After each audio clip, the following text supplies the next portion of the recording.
Arestado ang mga ngalakal na notorious na nagnanakaw ng mga bote sa San Nicolas, Cebu.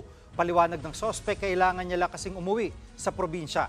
Nasa frontline balitang yan ang aming Visayas correspondent na si John Aroa.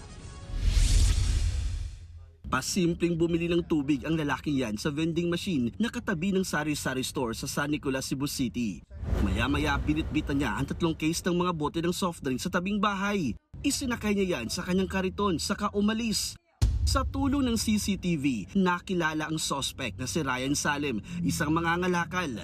Notorious daw na nagnanakaw ng mga bote si Salem. Pero ang tinaguri ang Bote King, nahuli ng magpatrolya ang barangay. Itinanggi niya ang pagnanakaw.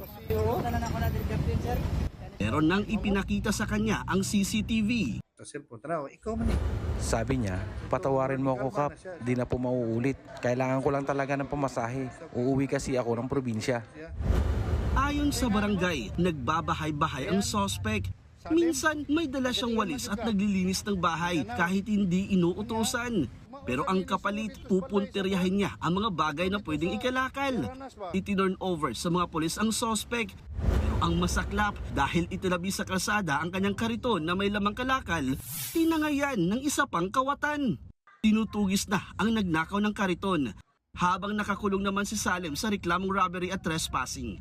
Nagbabalita mula sa frontline, John Aroa, News 5. Mga kapatid, Jiggy Manikad po, iba na ang may alam at may pakialam sa panahon ngayon.